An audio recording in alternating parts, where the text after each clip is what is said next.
እንዳታታክሉኝ ተጠንቀቁ ብለው ተናግረዋል። እኛ የአላህ መልእክተኛና አገልጋዮቹ ብቻ ነን አሉ። አየህ።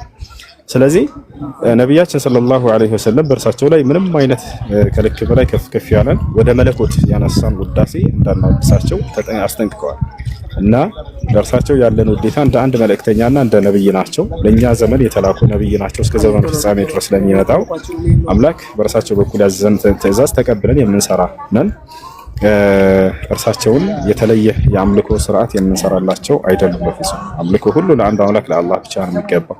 وأن المساجد لله فلا تدعوا مع الله أحد إلا كأني كالله كار ليلان ما أننا من دات التارون دات تامركم راس تنكونا ولا تدعوا من دون الله ما لا ينفعك ولا يضرك فإن فعلت فإنك إذا من الظالمين لا كأني كالله وجه لتكمه لقران ما يشن من نجار من ما يتجر دات التارة إهم بتترى نفساتهم إهم بتدرج نفساتهم كبدل سوش كهون الله لا الناس الذي عملكوا كله لعند الله لله بتشانا يقبل كرسوج لليلا لأن صلى الله عليه وسلم هنا لما النبي عن نادركم እርሳቸው እንደማንኛውም ነብይ አንድ ነብይ ናቸው።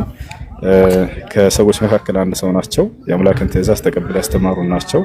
አምላክ በእርሳቸው በኩል ያዘዘን ትእዛዝ ተከትለን የምንፈጽም ያንን የመሩን መልእክተኛ እንጂ ሌላ አይደለም። እሺ ሌላ ጥያቄ አለ?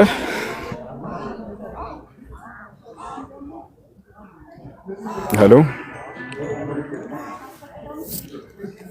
ይሰማል ልጅሽ ወይስ ተቋርጧል?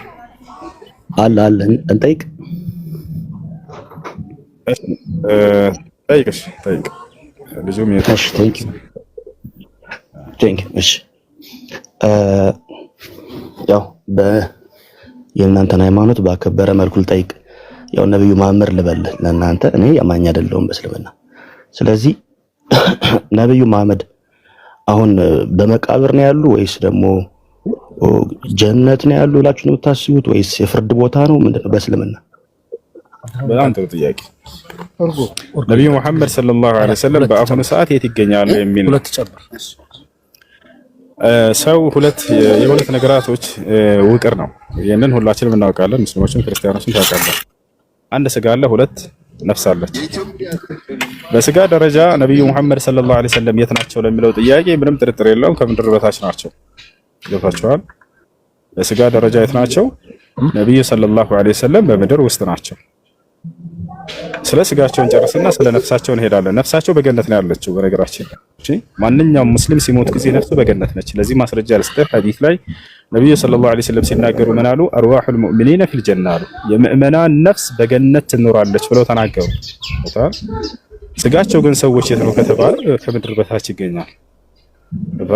ነቢያችን ሰለላሁ ዐለይሂ ወሰለም ታዲያ ስለ ነብያት ስጋ ሲናገሩ ጊዜ የማይበሰብስ ስጋ እንደሆነ ይናገራሉ። የነብያቶችን ሰውነት አምላክ አክብሮታል። ምድር እንድታበሰብሰው እንድትበላው አላደረገም። ለዚህ ማስረጃ ልስጥህ። ቃለ ነብዩ ሰለላሁ ዐለይሂ ወሰለም ኢነላህ ሐረመ ዐለል አርዲ አን ተእኩለ አጅሳደል አንቢያ፣ አላህ በምድር ላይ እርም አድርጎባታል የነብያትን ሰውነት እንዳትበላ ብለው ተናገሩ። ይህ ነው። ታዲያ ለዚህ ማረጋገጫ እንፈልጋለን ሲሉ ይሰማል ብዙ ጊዜ ይህንን ሐዲስ የሰሙ ሰዎች። አዎ ማረጋገጫ መስጠት እንችላለን። ሁላ ማስረጃ ማን ከተባለ ከነብያቶች አንድ ነብይ የሞተ ነብይ ነበር። በጣም የምናከብረው ዳንኤል የተባለ ነብይ አለ። አላህ Subhanahu Wa Ta'ala በእስራኤል ምድር ላይ ያስነሳው ታላቅ ነብይ ነበር። ይህ ዳንኤል አስክሬኑ ሳይቀበር እስከ ነብዩ ሰለላሁ ዐለይሂ ወሰለም ዘመን እንዳም ከዚያ በኋላ እስከ ዑመር ኢብኑ አልኸጣብ አስተዳደር ድረስ የቆየ አስክሬን ነበር። ሰሃቦች ይሄንን በአካል አግኝተው እንደቀበሩትና ከምድር በታች እንደገና እንዳስገቡት ተገልጿል። ማስረጃዎችን ላሳያችሁ እችላለሁ። ሸይኹል ኢስላም ኢብኑ ተይሚያ ረሂመሁላህ ተዓላ አልቢዳያ ወንኒሃያ ከዛሊክ ለኢማም ኢብኑ ከሲር ረሂመሁላህ ተዓላ በእነዚህ የመጽሐፍቶች ላይ ታገኛላችሁ ታሪኩን ማለት ነው። እንደአጠቃላይ የነብያችን ሰለላሁ ዐለይሂ ወሰለም አስክሬን ከምድር በታች ይገኛል። እንደማንኛውም ሰው የሚበሰብስ ሳይሆን ልክ እንደማናችንም አካል ሆኖ ያለ አካል ነው ማለት ነው። ነፍሳቸውን በተመለከተ በጀነት ነች። ቅድም ለመናገር እንደሞከርኩት ይሄን ይመስላል። ዋናው ፖይንት ምንድነው? እኔ የጠየኩበት ምክንያት ፖይንት ስላለኝ ነውና እንግዲህ ሰው ሞተ የሚባል ነፍሱ ከስጋው ሲለይ ነው። ስጋው አይበሰብስም፣ የነቢያት ስጋ አይበሰብስም ላልከው አልሄድበትም። እኔ ብዙም አልፈለኩትም። ለምን ቀደምት ነቢያት እንደዚህ አይነት ትምህርት ስላላስተማሩ ዝም ብዬ ነው የማልፈው። ይሄን ግን ምንድነው አሁን ነፍሳቸው ከስጋቸው ጋር ተለያይታ ከሆነ ለምንድነው እናንተ መስገድ ማለት ጸሎት የምታረጉላቸው? ሰላት ይወረድና ምን ትላላችሁ? ለሞተ ሰው ሰላት ይወረዳል? የለም እኮ በህይወት የለም። አዳምጥ ይመልስ ጥያቄው። እሺ አንድ ሚያት አድርጉት። ነብያችን ሰለላሁ ዐለይሂ ወሰለም ስጋቸውና ነፍሳቸው ተለያይቷል። ነገር ግን የሚገርማችሁ የእርሳቸውን ነፍስ ወደ ስጋቸው አላህ ሱብሓነሁ ወተዓላ ይመልሰዋል። መቼ? አሁን ልጁ በጠየቀበት ጊዜ ማለት ነው። ምንድነው እሱም ሶላት በምናወርድ ጊዜ በእርሳቸው ዘንድ ላይ ነፍሳቸውን ወደ ስጋቸው ወዳ ይመልሰዋል። በእኛ በእርሳቸው ላይ የምናቀርበውንም ሰላምታ ይመልሳሉ። ማስረጃ ስለዚህ እኛ ለማስረጃ እናወራም። ቃለ ነቢይ ሰለላሁ ዐለይሂ ወሰለም ማ ሚንኩም ሚን አሐድን ዩሰሊ ወዩሰሊሙ ዐለይየ ኢላ ወየሩደ አላሁ ዐለይየ ሩሒ ሐታ አሩደ ዐለይሂ ከእናንተ አንዳችሁም በእኔ ላይ ሰላምታንና ውዳሴን ሶላትን አያወርድም አላህ በዚያ ቅጽበት ነፍሴን ወደ ስጋ መልሶልኝ እኔ የእናንተን ሰላምታ መልስላችሁ ብለው ተናግረዋል። ያ ወደ ይመለሳል ነፍሳቸው። ቀጣይ ጥያቄ። ኦኬ እንደዚህ አይነት ትምህርት ግን ነቢያት ያውቃሉ ማለት ነው? ነቢያት ያውቁታል ወይስ ቀደምት ነቢያት በስልምና ካሉ ከናንተ ቀደምት ነቢያት እንደዚህ ነፍስ ከሰማይ ትወርዳለች ትወጣለች ወደ በድኑ ትገባለች ማለት እንደዚህ አይነት ትምህርት ቀደምት ነቢያት ያውቃሉ? የነቢያቶች ትምህርት ሲባል ጊዜ መሰረታዊ የሆኑ ትምህርቶቻቸው ናቸው የሚገለጹት። ይታላል አንደኛ እሱ ነው መሰረታዊ ትምህርቶቻቸው። ነቢያቶቻችን የሁላቸውም ተገልጿል። አብርሃም ምን አስተማረ? መሲሁ ምን አስተማረ? ልክ እንዲሁ ሙሴ ምን አስተማረ? ኤልያስ ምን አስተማረ? ዘካርያስ ምን አስተማረ? ዮሐንስ ምን አስተማረ? እንዳለ ሁሉ እነዚህ ነቢያቶች ትምህርቶቻቸው መሰረታዊ ትምህርቶቻቸው ተቀምጠዋል። ለእርሱም ምንድነው መሰረታዊ ትምህርት ከተባለ የእስልምና መሰረቶችና ትእዛዛቶች። እስልምና ስንት መሰረቶች አሉት? አምስቱ ትእዛዛቶች አሉ። ነቢያችን ሰለላሁ ዐለይሂ ወሰለም ሲናገሩ ቡኒየል ኢስላም ዐላ ኸምስ ሸሃደተን ላ ኢላሃ ኢለላህ ወአነ ሙሐመደን ረሱሉላህ ወኢቃመ ሰላህ ወኢታእ ዘካህ ወሶም ረመዳን ወሐጅ በይተላሂል ሐራም መን ኢስተጣዐ ኢለይሂ ሰቢላ። ያ ነው የእስልምና መሰረቶች አምስት ናቸው አሉ ነብዩ ሰለላሁ ዐለይሂ ወሰለም። አንደኛው ምንድነው? ከአንዱ አምላክ በስተቀር በእውነት የሚመለክ ሌላ አምላክ የለም ብላችሁ መስከር ነው አሉ። አንደኛ እሱ ነው። ሁለተኛ ቤት አድርጉ ባካችሁ አድሚኖች ናቸው። ሁለተኛው ምንድነው? በዘመኑ የተላከውን ነብይ እንደ ነብይ መቀበል የሚለው ነው። ከእርሱ ጋር የተያያዘ ነው ከአንዱ ጋር። ሁለተኛው ለአንድና ብቸኛ ለሆነው አምላክ መስገድ የሚለው ነው ሶላት። ሶስተኛ ከገንዘቦቻቸው ዘካን ወይንም ምጽዋትን መስጠት የሚለው ነው። አራተኛ ጾም መጾም የሚለው ነው። አምስተኛ ወደ መካ በመሄድ ሐጅ ማድረግ የሚለው ነው።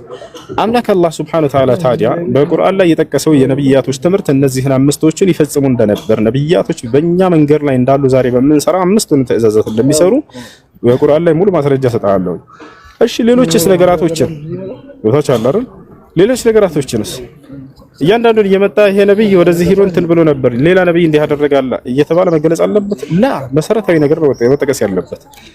መሰረታዊ ነገራቶች እነዚህ ይጠቀሳሉ። በእነዚህ ላይ ነብያቶች ሁሉ አንድ ናቸው። የሁሉንም ማስረጃ ቀርበልሃለሁ። መሲሁን ብንወስድ ለምሳሌ ዛሬ የምንፈጽመውን አምስቱንም የእስልምና ትእዛዝ ይፈጽም ነበር። ማስረጃ የመጀመሪያው ትእዛዝ ምንድነው ብለናል? አንድና ብቸኛ የሆነውን አምላክ አምልኮ የሚለው ትምህርት ነው። መሲሁ ይሄንን አስተምሯል ወይ? አዎ وقال المسيح يا بني اسرائيل اعبدوا الله ربي وربكم ክርስቶስም አለ ይላል ሱረቱል ማኢዳ ላይ እናንተ የእስራኤል ልጆች ሆይ የእኔንም የእናንተንም ጌታ የሆነውን አንዱን አምላክ አምልኩ ይላቸው ነበር። ጥያቄው ረሳው በደንብ እየመለስክ ነው። ረሳሁት አይደለም ኢየሱስ አንዴ ጥያቄ ምን ረስተዋል? ምን ነበር ጥያቄ? አንዴ ቤት ወላሂ ረሳሁት። በደንብ እየመለስክ ነው። አንድ ያረጋጋ አስተሳሰብና ሄድክ ከሆነ ምንጭ ውስጥ ገባ ምን ውስጥ ምንም አልገባህም። አትረብሽ። ልክ እንደ ቀደሙ ልጅ ታዳምጥ አይሻልም? ወላሂ እንደው ያላሰብከው ነው እየመለስኩልህ ያለው። ምን ታደርገው? የነብያቶች ትምህርት መጠቀስ ያለበት ምንድነው ከተባለ መሰረታዊ ትምህርቶቻቸው ነው። ገብታችኋል? ይሄን መሰረታዊ ትምህርት ክርስቶስ ያስተማረውን ልክ ሲጀምር ማስቆም ጀመርክ። መሲሁ ያስተማረውን በደንብ አዳምጥ እንጂ መሲሁ ሲያስተምር የመጀመሪያው ትምህርት ትወርዳለች አስከሬን ትገባለች እሱን አይደል ጠየቅኩ። ሌላ ውስጥ ምንም ማድረግ አይቻልም። መሲሁ በእኔ አሁን ባለሁበት በእስልምና መንገድ ላይ እንደነበር የነብያቶችን ትምህርት ስጠን እንጂ እያሉ ነው አይደለ? ጥቃቅኑን ሳይሆን መሰረታዊ ነው የምንሰጣቸው። ዛሬ የምንሰራውን የእስልምናን መንገድ ይፈጽም ነበር ወይ ሙስሊም ከነበሩ ተብሎ ነው እኮ የሚጠይቀው። ነገር ግን ለምሳሌ ሙሴ የሆነ የሰራን ባህር ከፍሏል፣ ከዚያ ፊት የከፈለ ስጠኝ ካልሆነ ነብያቶች በዚህ መንገድ ላይ አያስኬድም። እንደዚህ የአንድን ነብይ ጥቃቅን ትምህርቶቹን እንደዚህ አንስቼ ፍሩዕ የሆኑ ቀንዘል የሆኖቹን አንስቼ ይሄ ሰርቷል ወይ አይባልም። የሚባለው ምንድነው ከተባለ መሰረታዊ የእስልምና ማዕዘናቶችና መሰረቶች አሉ። እነዚህን ይፈጽሙ ነበር ወይ ነብያቶች ተብሎ ነው የሚጠየቀው። አዎ በደንብ ይፈጽሙ ነበር ብዬ ልክ መግለጽ ሲጀምር ማስቆም ጀመረ። ለማወቅ ጠይቁ። ልክ እንደ ቀደሙ ልጅ ወርዳለህ። አሁን ወላሂ ለማወቅ ነበር ሲጠይቅ ነበር። ለማወቅ የሚጠይቅ ሰው በደንብ ያስታውቃል። በአጠቃላይ ነብያቶች እነዚህን የእስልምናን መሰረቶቻችንና ትዕዛዛቶችን ሁላቸውንም አስተምረዋል። ገብታችኋል? አይ ጥያቄ ያለ ቀጥል ሊብሮልሽ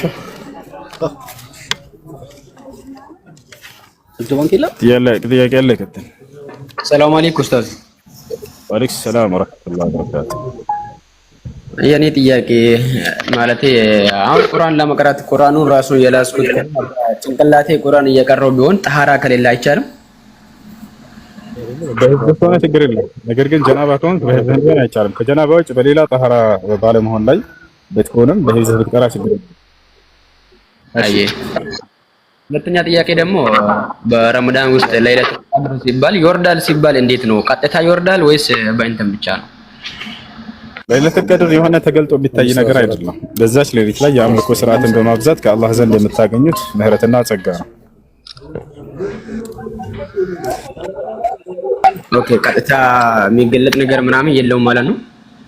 የለም። ያው ምልክት ተብሎ የተገለጹ ነገራቶች አሉ። ለይለቱል ቀድር ያ ሌሊት የለይለቱል ቀድር ሌሊት መሆኑን የሚያመላክቱ ምልክቶች እንዳሉ ተገልጿል። በዛ ሌሊቷ በጣም ቀዝቃዛ ሌሊት ነው። ምልክት ጠዋት ስትወጣ በጣም ታንዘርምርካቸው ነው ምናምን አይነት ምልክቶች ተገልጸዋል እንጂ የሆነ ህፃን እያለን ለምሳሌ ለይለቱል ቀድር ሲባል የሆነ ከሰማይ ቦክ ብሎ የሚገለጥ ብርሃን ነገር ምናምን የሚመስል እነሱ ስህተት ነው። ይሄን ሲያስቡት የነበሩት እነዚህ ነው ህፃን እያሉ ነው።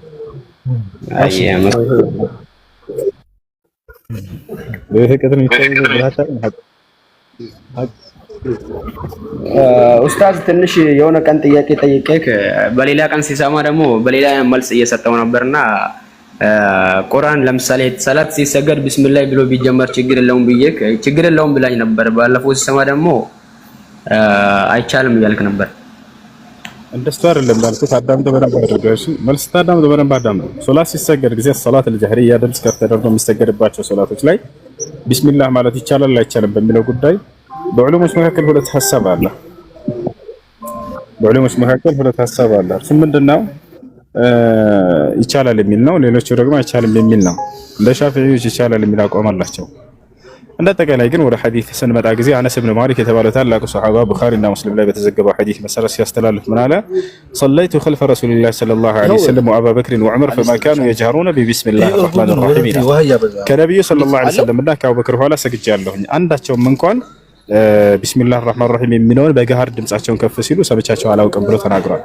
በሌላ ቦታ ላይ አቡ ሁረይራ እንደሚቻል የተናገረበት አለ። እንዴት ነው ታዲያ ሁለቱን ማስማማት የምንችለው ከተባለ አብዛኛውን ጊዜያቸውን ነብያችን ሰለላሁ ዐለይሂ ወሰለም ቢስሚላህ ረህማኒር ረሂም የሚለውን ድምጻቸውን ዝቅ አድርገው ይሉ ነበር።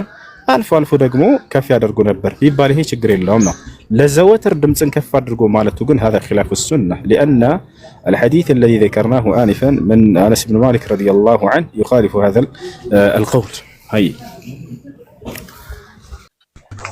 አለው እና ሰላም ብያለሁ። እሺ ሄሎ እሺ ሰላም ይሰማል አይደል? አዎ ይሰማል። ኦኬ እና ያው እናንተ እና ኢየሱስ ክርስቶስ አምላክ አይደለም ትላላችሁና ያው ግን መጽሐፍ ቅዱሱ ኢየሱስ ክርስቶስ አምላክ እንደሆነ ይናገራል። እኛ ኢየሱስ ክርስቶስ ሰው ነው ያልነው እኛ ሳንሆን መጽሐፍ ቅዱስ ነው። ኢየሱስ ክርስቶስ አምላክ እንደሆነ ይናገራል ያልከው መጽሐፍ ቅዱስ ስህተት ነው። መጽሐፍ ቅዱስ ላይ ኢየሱስ ክርስቶስ እኔ ሰው ነኝ አለ እንጂ እኔ አምላክ ነኝ አላለም በፍጹም። አይ ቀጥል። እሺ መጽሐፍ ቅዱስ ላይ እስቲ ዮሐንስ ወንጌል ምዕራፍ 1 እስቲ ክፈተው። ኢየሱስ እዛ ጋር ተናግሯል ወይስ አልተናገረም? ከኢየሱስ ቃል እንጀምርና መጽሐፍ ቅዱስን ሁሉን ትቀበላለህ አይደል? መጽሐፍ ቅዱስ ላይ ያለው ሁሉ እኮ እና እንቀበላለን እኮ ሁሉንም ከዘፍጥረት እስከ ራዕይ እንደምትቀበለው ቃል ግን ኢየሱስ ክርስቶስ እኔ ሰው ነኝ እንዳለው ሁሉ ስለራሱ ሲናገር እኔ አምላክ ነኝ ብሏል ወይ ነው? መጀመሪያ እርሱ ይናገር እስኪ እንስማ። ኦኬ እሺ፣ እሱ የተናገረበትን እስቲ ዮሐንስ ራእይ ላይ እስቲ አንድ ክፍተው። ዮሐንስ ራእይ ኢየሱስ ክርስቶስ ምድር ላይ ያለ ያስተማረው ነው። እሺ ችግር የለውም እዛው እንሂድ። የትኛው ጋር ነው ኢየሱስን ያምለክ ነኝ ያለው? እሺ ከ7 እስከ 8 ያለውን አንድ በውስጥ አንድ ከ7 እስከ 8 ሳይሆን 7 እና 8 የሚገናኝ አይደለም። 7 ላይ ስለ ክርስቶስ ይናገራል። 8 ላይ ደግሞ ስለ አብ ነው እየተናገረ ያለው። ላንብብልህ እስቲ አንድ አንብበው እስቲ። ችግር የለውም። እሺ ስንት ላንብብልህ? 8 ላይ ነው አምላክ የሚላል አይደለ? እሱን እናንብበው። ያለውና የነበረው የሚመጣውም ሁሉን የሚገዛ ጌታ አምላክ አልፋና ኦሜጋ እኔ ነኝ ይላል። ይላል የሚለው ማን ነው? ኢየሱስ ነው ወይንስ ሌላ አካል ነው? ኢየሱስ ክርስቶስ ነው። እዚህ ጋር አልፋና ኦሜጋ እኔ ነኝ ይላል። ይላል ተናገር። ማን ነው ይላል የሚለው? ማን ነው? ኢየሱስ ነው። ይላል እያለ እየነገረን ያለ ይላል እያለ ኢየሱስ ስለዚህ ስለሆነ አካል የሚለውን እየነገረን ነው ማለት ነው እንጂ ራሱ አይደለም። ኢየሱስ ክርስቶስ እኮ እዚህ ጋር የሚያስቀምጠው እኮ ዮሐንስ እኮ ነው። አልፋና ኦሜጋ እኔ ነኝ ይላል አይደል? ስለዚህ ዮሐንስ ነው እየተናገረ ያለው። እኔ ደግሞ ኢየሱስ የተናገረውን ያልኩ። አሁን መጣ ዮሐንስ ላይ እኮ ዮሐንስ አሁን እዚህ ጋር የምለው ያለውና የነበረ የሚመጣው ሁሉንም የሚገዛ ጌታ አምላክ አልፋና ኦሜጋ እኔ ነኝ ይላል ያለው እኮ ዮሐንስ ነው። እዚህ ጋር የተናገረው እና እዚህ ጋር እየተናገረ ያለ ኢየሱስ ክርስቶስ ነው ለዮሐንስ። ይላል የሚለው ማን ነው? ይሄን ቃል የሚነግረን ማን ነው? ስለ ዮሐንስ ነው አልከኝ እኮ። እኔ ደግሞ ያልኩህ ኢየሱስ ከተናገረው ስታይ ነው ያልኩህ። ግልጽ አይደለም? አሁን እዚህ ጋር ዮሐንስን በራእይ ላይ ነው እኮ ኢየሱስ ክርስቶስ እኔ አምላክ ነኝ እያለ እየተናገረ አለ ለዮሐንስ። ዮሐንስ ደግሞ እንደዛ አስቀመጠ ማለት ነው። አይዋ ስለዚህ ዮሐንስ የነገረንን ሳይሆን ኢየሱስ ክርስቶስ የነገረንን ነው የጠየቅኩህ። አሁን ይሄ ለኢየሱስ እንደሆነ እንዳልሆነ ደግሞ ቀጣይ እንሄዳለን። ግን እዚህ ቦታ ላይ የሚለው ማን ነው ከተባለ ዮሐንስ ነው አልከን፣ እናመሰግናለን። አሁን በደንብ አዳምጥ እሺ። ማነህ? ዳዊት ያለውና የነበረው ይላል። ኢየሱስ ያለና የነበረ ነው? አዎ ያለና የነበረ ነው። አልነበረም። ኢየሱስ ክርስቶስ ያለና የነበረ ማለት ነው ትርጉሙን ታውቀዋለህ ዳዊት? አዎ ምን ማለት ነው?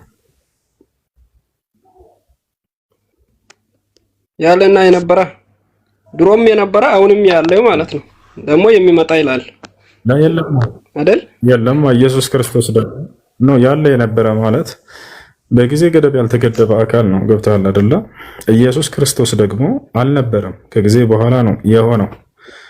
ቃልም ስጋ ነው ይላል አይደለ? ስጋ የተገኘበት ጊዜ አለ። ሉቃስ ወንጌል ምዕራፍ 1 ቁጥር 31 ላይ እነሆ ትጸንሻለሽ፣ ወንድ ልጅንም ትወልጃለሽ፣ ስሙንም ኢየሱስ ትይዋለሽ። ጽንስ መጀመሪያ ጊዜ አለው የለውም? ጽንስ በመጀመሪያ ጊዜ እንዴት ይኖራል? በጣም ጥሩ። ስለዚህ ክርስቶስ አልነበረም ማለት ነው፣ ከጊዜ በኋላ የተገኘ ነው አይደለ? ስለዚህ ያለ ማለት ነገር ሆናቸው በፊት የነበረ ማለት ነው። ይወታል አይደለ? ያለና የነበረ ሲል እንደዚያ ነው። ቅድመ እንትን የዘመን የማይቆጠርለት ማለት ነው። ይሄ ደግሞ ማን ነው ከተባለ አብ ነው። ይሄ ደግሞ ማን ነው? አብ ነው። አንድ ጊዜ ስልክን አንሳ ከይቅርታ ጋር። ሄሎ አለይኩም ሰላም ወራህመቱላሂ ወበረካቱ።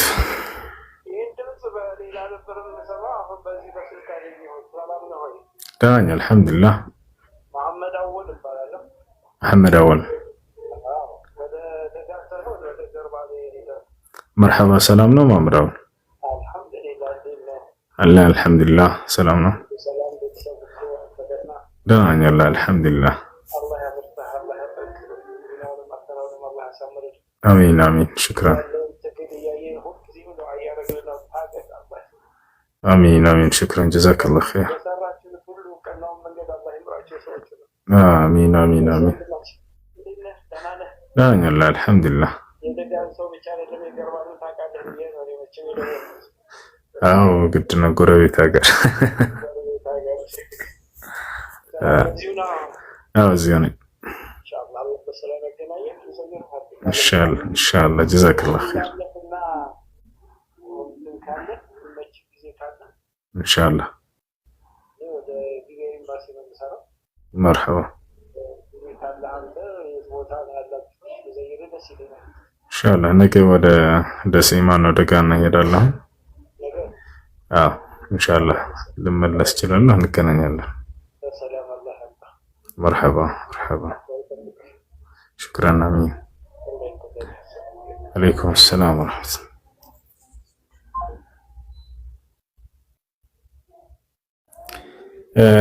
እሺ ማን ይሰማ? ዳዊት ይቅርታ። እሺ ምንም አይደለም። አዎ ያለ የነበረ ሲባል ጊዜ ከዘላለሙ ከቅድመ ዓለም በፊት የነበረ ማለት ነው።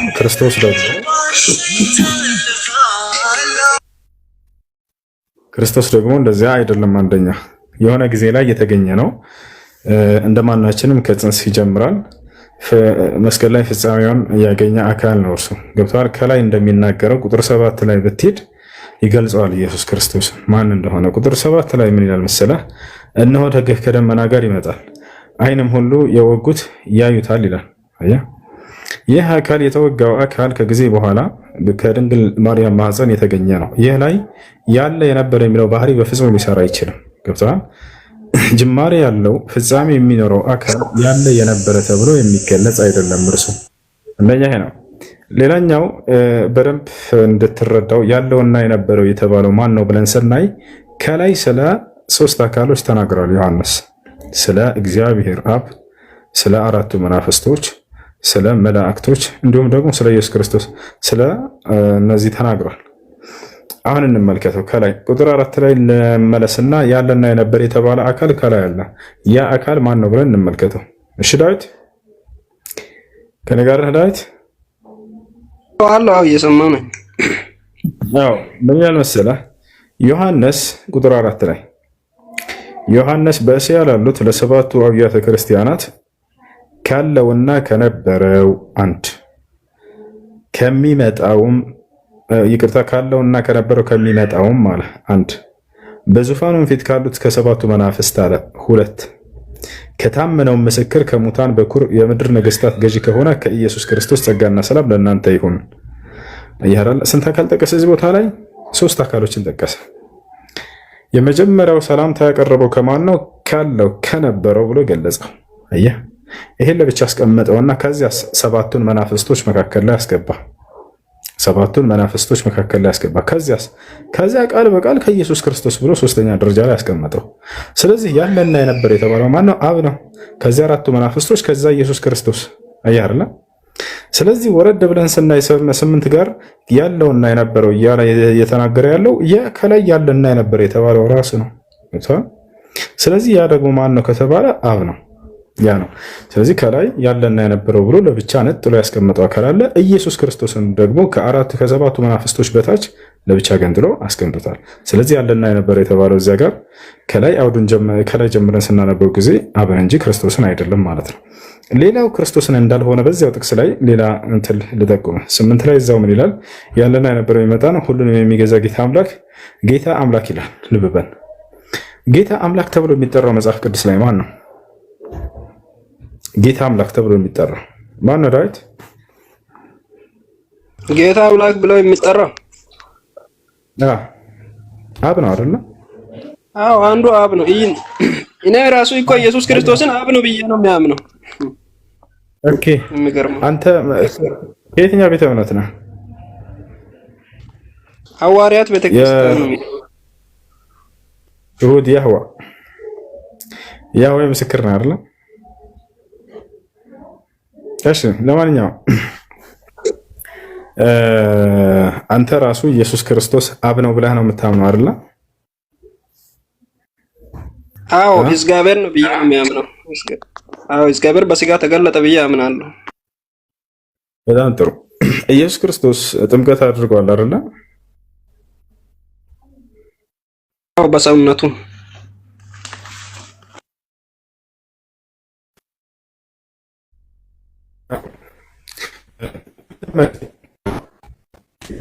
አንድ ልጅ ነው እሱ ትያል ይናገር የነበረው ማን ነው?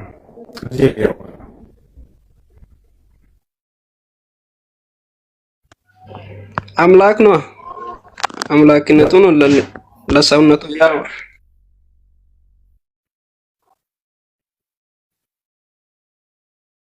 ይሰማል። ራሱ ኢየሱስ ክርስቶስ አምላክ ራሱ አምነው ብለሃል አይደል? ስለዚህ ራሱን ራሱ ነው የምወደው አንድ ልጅ እያለ እየተናገረ ወይስ ሌላ ነው?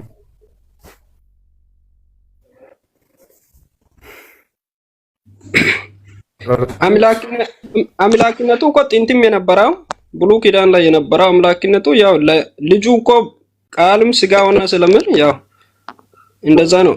አምላክነቱ ነው ለልጁነት አሁን ለሰውነቱ እየተናገረ አለ። የሚሞተው አካል አለ፣ ደግሞ የማይሞተው አምላክነት አለ። ስጋው አንተ ፍጡር ነው ብለህ ነው የምታምነው ኢየሱስ ክርስቶስ? ስጋ ደግሞ እንደ ሰው አይደለም፣ ከሰማይ ነው ቃል ነው ስጋ ሆነ የሚለው ቃሉ። እንደዚህ ብዬ ነው የሚያምነው። ሰው ከሰው ምንም ነገር እንዳያስነሳ ነው እንትን የሚያምነው።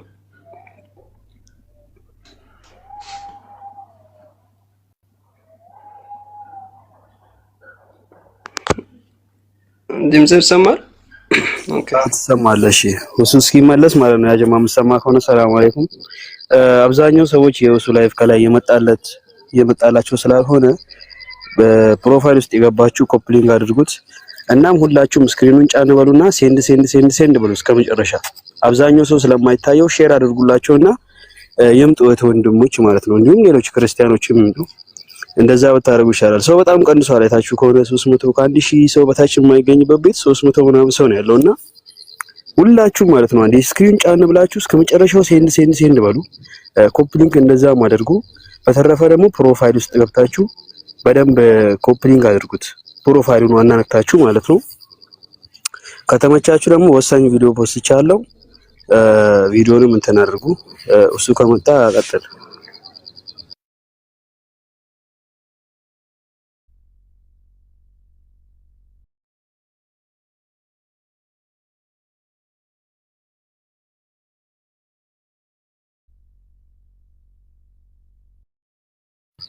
ላይት ኦንሊ ጂሰስ ነው አይደለ? ኦንሊ ጂሰስ ሐዋርያ ምስክር ያው ብለህ ነው የምታምነው? ያው አንድ አምላክ በስጋ ተገለጠ ብዬ አምናለሁ። ኢየሱስ ምድር ላይ ያለ በስጋው ማለት ነው። ስጋው አምላክ ነበረ ምድር ላይ ያለ ሰውነቱ እሱ በምድርም ነበረ በሰማይም ነበረ። በሰው ምድር ላይ ያለ አምላክ ነበረ ወይ? ምድር ላይ ያለ አምላክ ነበረ? አምላክ ሳይሆን ሰውነቱ ነበረ። ያው እንደነም ሰው እኮ የሚጨበጥ ማንነት ነበረ፣ የሚሞት ማንነት ነበረ። ሰውነቱ አለ አይደለ? ሰውነቱ አዎ አለ። እሱ እኮ እንደነና እንዳንተም የሚሞት ገባኝ። ያ ሰውነቱ አምላክ ነው ወይ ያልኩ ነው። ያ ሰውነቱ አምላክ ነው። አምላኩ በሰውነቱ ተገለጠ፣ ቃሉም ስጋ ሆነ ስለሚል ያ ጥንት ነበረ አምላክ ኢየሱስ ክርስቶስ ራሱ በስጋ ተገለጠ ብዬ አምናለሁ። አንተ ብለህ የምታምነውን አይደለም የጠየቅኩህ ያለሁት። አሁን ብለህ የምታምነውን ሳይሆን መጽሐፍ ቅዱስ ላይ ያለህ ማስረጃ።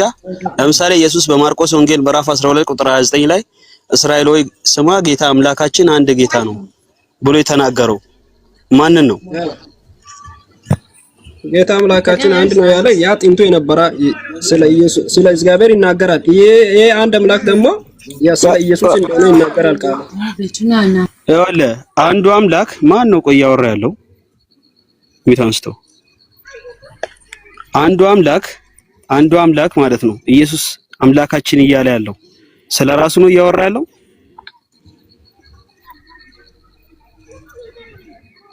ነው ስለ አምላክነቱ ነው እየተናገረ ያለ ስለ ራሱ ሳይሆን ስለ አምላክነቱ እኮ ራሱም አምላኩም ስለሆነ አምላክነቱ ምድር ማለት በኢየሱስ ውስጥ ደግሞ የሚኖር አምላክነቱ ይናገራል። ጌታ አምላካችን ያለው ማለት ነው። ቆይ እኔ እንደውም ጥቅስ ላሳየህና ምናልባት ከተመቸ እንደዚህ ላድርገውና ጥቅስ ላሳየህ። አይተህ ከሆነ ግብ የሚመታው እዚህ ጋር ነውና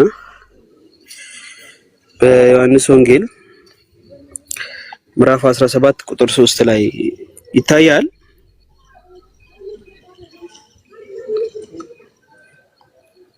ይታያል ወይ ዳዊት ሚዩት አንሳ። ታቡን 100 ሺህ እናሳልፈው።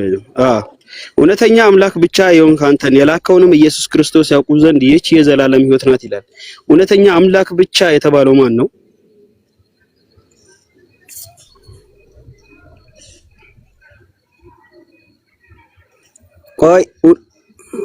ቆይ ይኸውልህ፣ እውነተኛ አምላክ ብቻ እየተባለ ያለው ማን ነው?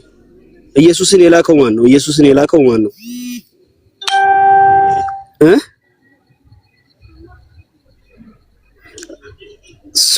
ቆይ እውነተኛው አምላክ ብቻ የተባለው አብ ነው አይደለ? ስለዚህ ኢየሱስን የላከው አብ ነው አይደለ? ኢየሱስን የላከው አብ ነው አይደለ? እውነተኛው አምላክ በቃ ይሄ ነው ግቡ። ስለዚህ እውነተኛው አምላክ የተባለው አብ ነው። አብ ደግሞ የኢየሱስ አምላክ ነው አይደለ?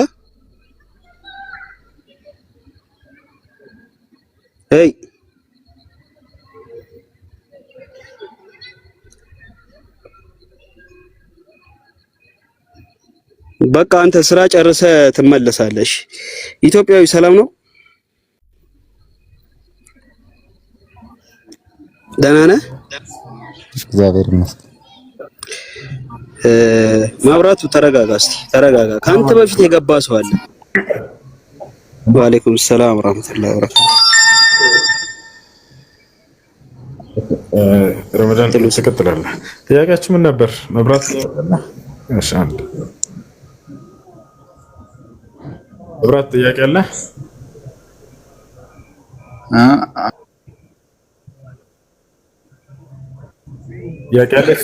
ጥያቄ አለሽ ነበር? ጥያቄን ጠይቅ። እሺ፣ አይ እሱ ለጠየቀው ጥያቄ መልስ አለኝ። አይ ቀጥልሽ። ረመዳን ቅድም ዳዊትን ስጠይቅ ነበርና ከስጋ ከሆንክ አለውስ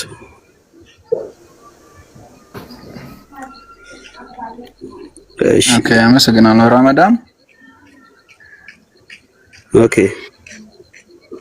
ኢየሱስ ክርስቶስ በስጋ በምድር በነበረ ሰዓት አምላክ ነበር ወይ ላልከው ጥያቄ እስኪ በቆላሲያስ ምዕራፍ 2 ቁጥር 9 ላይ ያለውን ጥቅስ አውጣና ጥያቄውን መጀመሪያ መልስልኝና ወደ ጥቅሱ እንሄዳለን። አምላክ ነበረ? መልሱ ነው። አዎ አምላክ እኮ አዎ ነበረ በለኝና፣ አዎ ነበረ በለኝ። በእርሱ ሰውነት የመለኮት አዎ ነበር ያልኩኝ። ገባኝ። እዛ ጋር እንሄዳለን። የመለኮት ሙላት ምን ማለት እንደሆነ እዛው ላይ እናብራራለን። ችግር የለውም። ኢየሱስ በስጋው እያለ በእርሱ ሰውነት የመለኮት ሙላት ተገልጦ ይኖራል ይላል።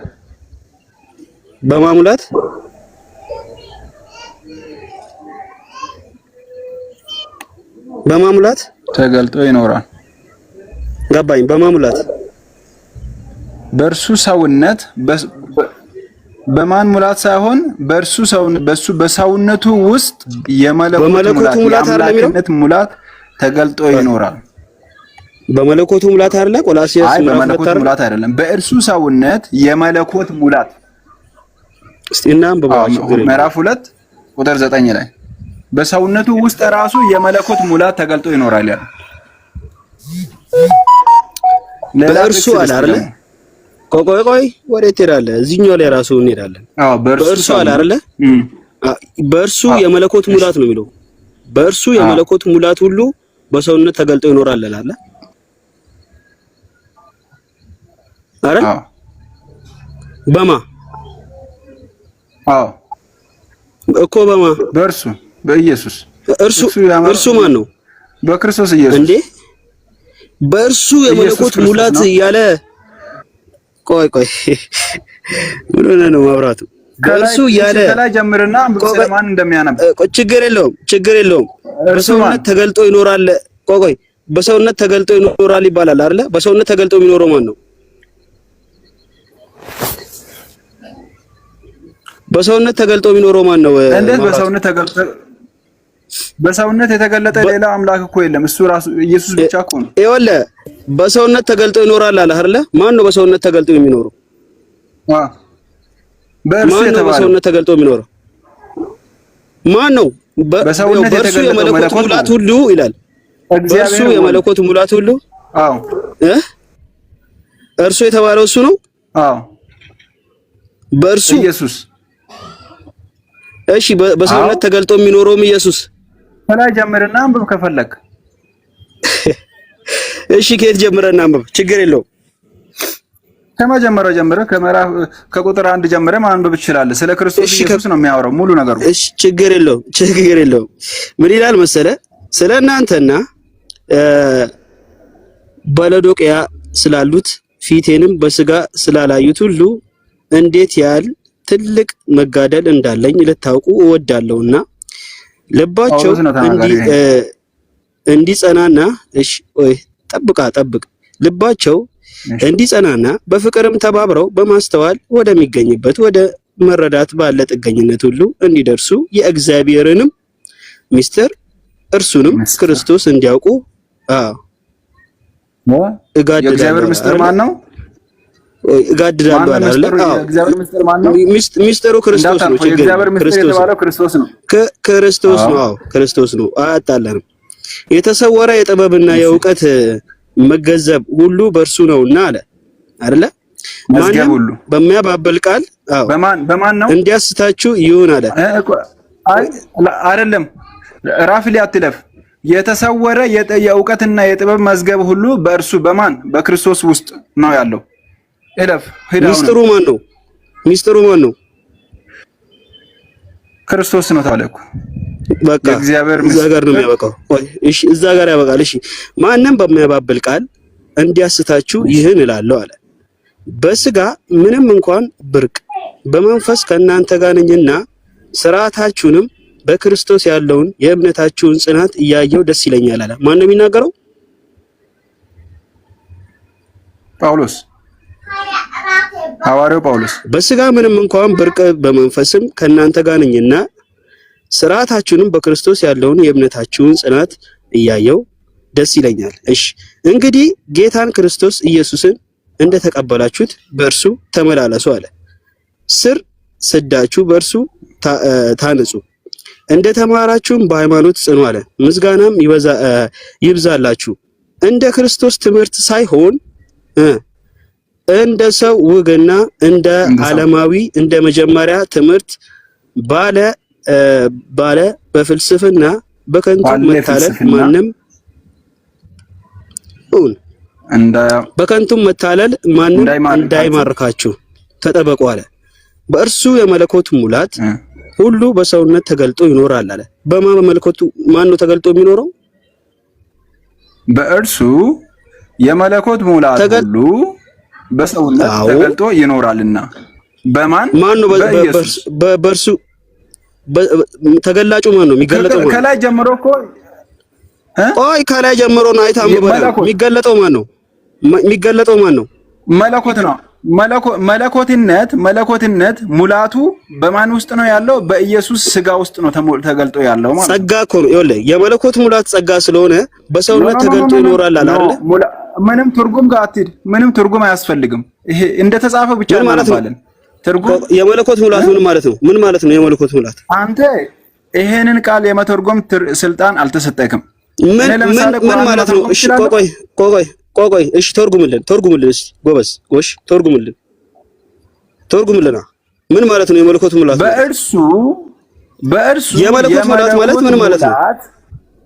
መለኮት ሙላት 100% መለኮት ወይም ዲቫይን የመለኮት ሙላት ምን ማለት ነው እያልኩ ነው። በሰውነቱ ውስጥ ማብራቱ አምላክ ራሱ በዛ በስጋው ውስጥ አለ ማለት ነው።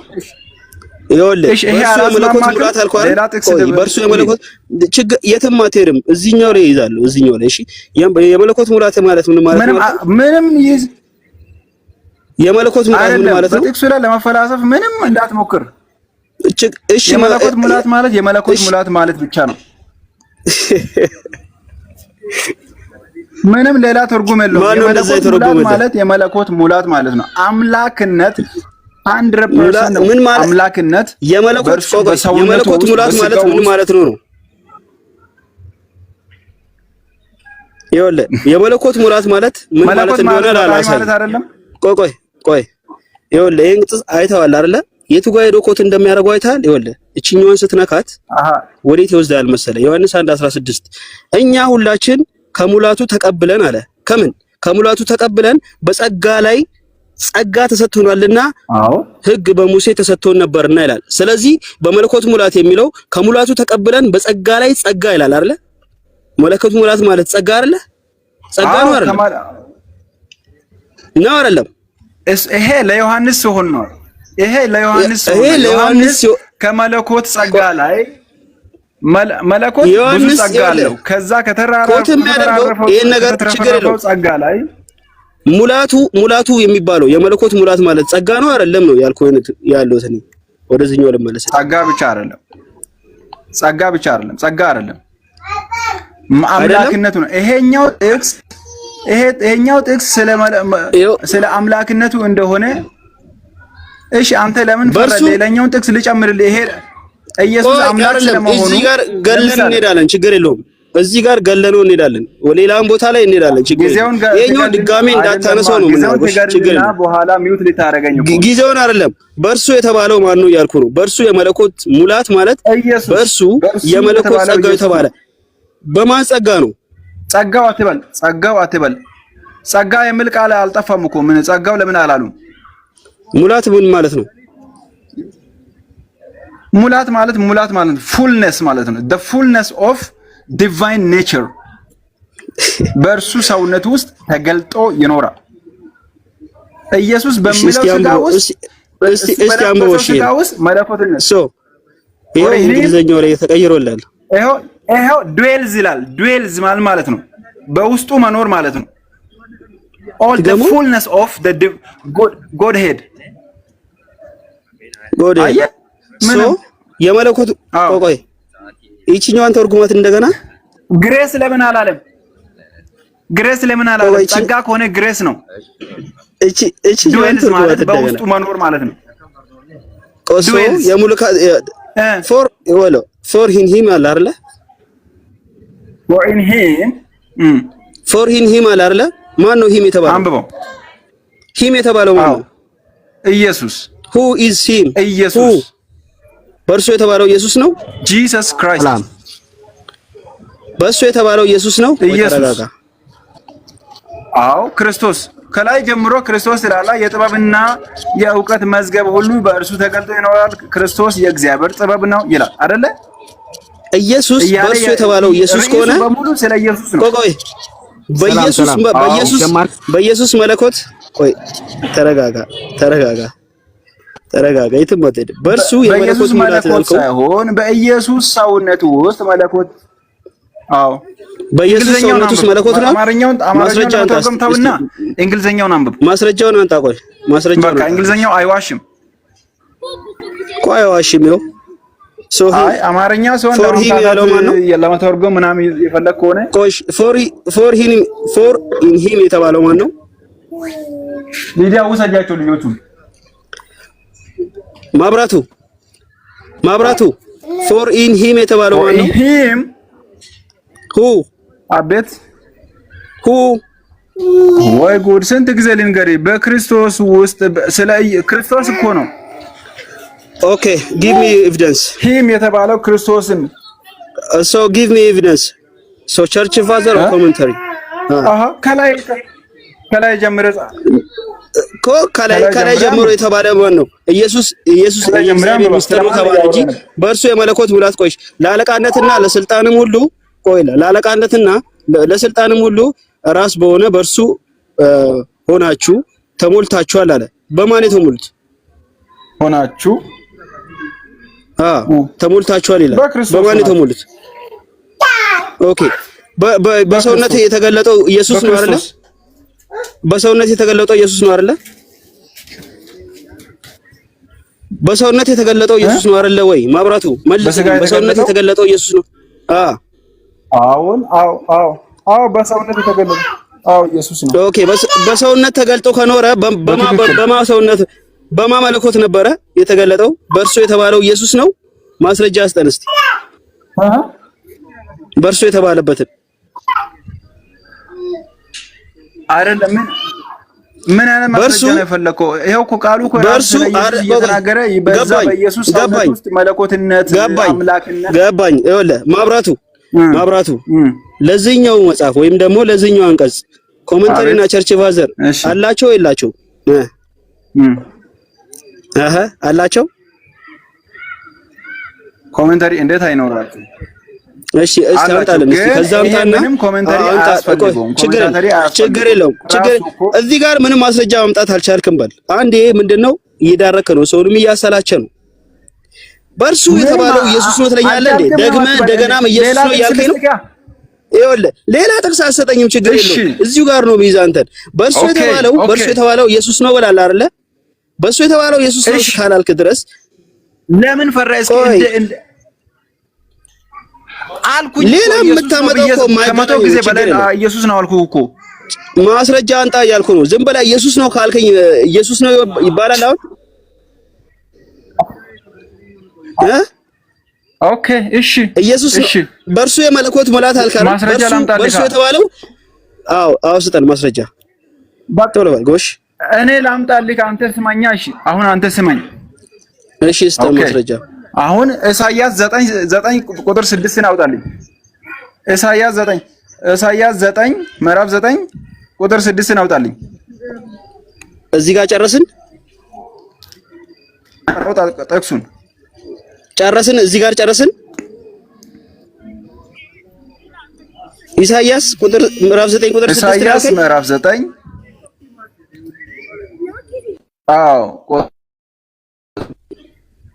ከማንበብ በፊት ተመልሻለሁ አይደለ? ጨረስን? እዚህ ጋር ያው ቁርአንን ታምናለህ? ወደ ዛት ሄደ ሌላ ቦታ ሄድ፣ ወደ ሌላ ቦታ ሄድ፣ ችግር የለውም። እዚህ ጋር ጨረስን አይደለ? አይ ያው ኢየሱስ በድንግልና ከድንግል እንደተወለደ ቁርአን ስለምናገር ቆይ ሌላ ቦታ ሄድ፣ ችግር የለውም። ሌላ ቦታ ሄድ። በድንግልና እዚህ ጋር ብቻ እንጨርስ። ይኸውልህ ስለ ኢየሱስ እዚህ ጋር ብቻ እንጨርስ። ስለ ቆይ ትላንትናም በድንግልና ተይዘ ነው። ኢሳይያስ 9 ነው። ኢሳይያስ 9 ቁጥር 6 እስቲ እዚህ ጋር ጨርሰናል። እሺ ጨርሰናል በለኝ። ወደዛ ነው አላነሳሁኝም ግን እሺ እዚህ ጋር ጨርሰናል። እሱ አምላክ ስለመሆኑ በእርግጠኝነት ችግር የለውም። እዚህ ጋር ችግር የለውም። ጨርሰናል። እዚህ ጋር ይሄ እሺ በቃ ይሄ ምንም የለውም። በኋላ የምናገረው ነው አይደል? እሺ ችግር የለውም። እሺ 9:6 ና እሺ መጣ። ኢሳይያስ ምዕራፍ 9 ቁጥር 6 ይኸው ሕፃን ተወልዶልናል ይላል። የተወለደ ነው ተወልዶልናል ሲል ወዝ ነው ኦስ ፊውቸር ነው? ሕፃን ተወልዶልን ወዝ ነው ወይስ ፊውቸር ነው? ወዝ ነው ወይስ ፊውቸር? ሰውየው ፊውቸርን ነው ፊውቸር ፕሪዲክት ነው እያደረገ ያለው ፕሮፌሰር እያደረገ ያለው ነገር ግን የቆቆይ ማብራቱ ተረጋጋ እንጂ ይወለዳልና ፕሬዘንት ላይ ሆኖ ነው እያወራል። አይ ኖ ቆይ ስለዚህ ነው እዚህ ጋር ማለት ነው በጣም ብዙ እናያለን። ይሄ ልጅ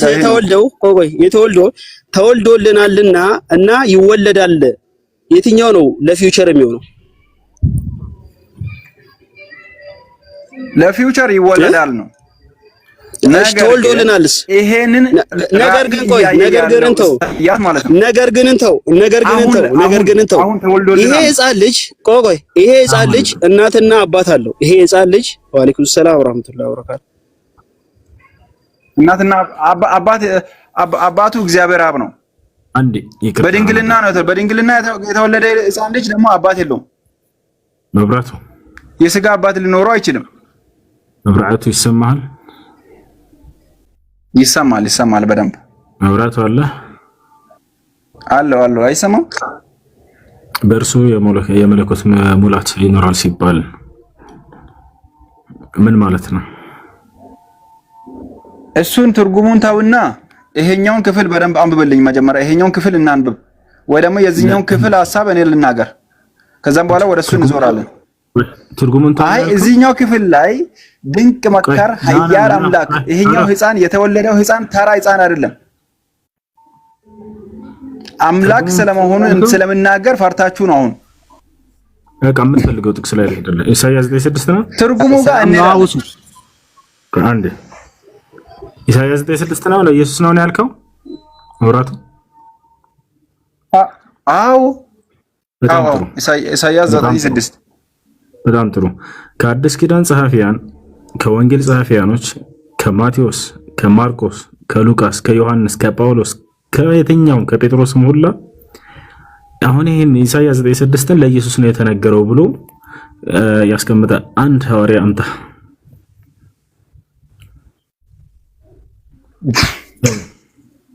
ኧረ በስመ አብ እስጢፋኖስ ይሄድና እስጢፋኖስ በሐዋርያ ሥራ ላይ እስጢፋኖስ